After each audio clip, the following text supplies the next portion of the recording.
ఏఐజీతో పోటీ పడేలా ప్రభుత్వ ఆసుపత్రుల్లో నెల రోజులు అక్కడ పనిచేయండి అంటూ రాష్ట్రంలోని వైద్యులకు విజ్ఞప్తి చేసిన సీఎం.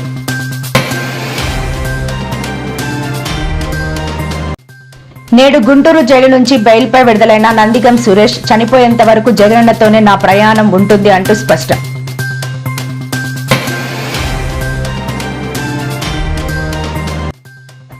బనకచెర్లపై రేవంత్ చంద్రబాబు మధ్య చీకటి ఒప్పందం జరిగిందంటూ సంచలన వ్యాఖ్యలు చేసిన హరీష్ రావు.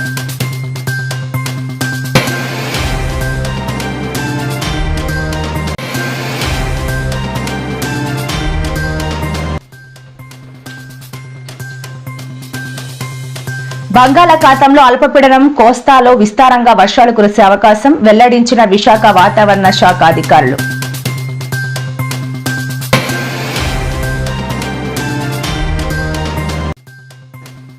కేసీఆర్ సంతకాలే మరణ శాసనం, తెలంగాణ జలాల విషయంలో రాజీ పడేది లేదని స్పష్టం చేసిన ముఖ్యమంత్రి రేవంత్ రెడ్డి.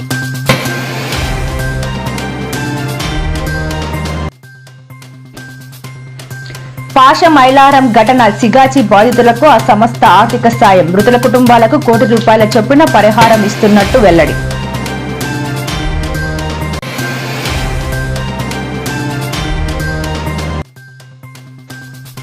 వైఎస్ జగన్ నెల్లూరు పర్యటనకు అనుమతి ఇవ్వకుండా నాంచిన ప్రభుత్వం, మండిపడిన వైఎస్ఆర్సీపీ నాయకులు.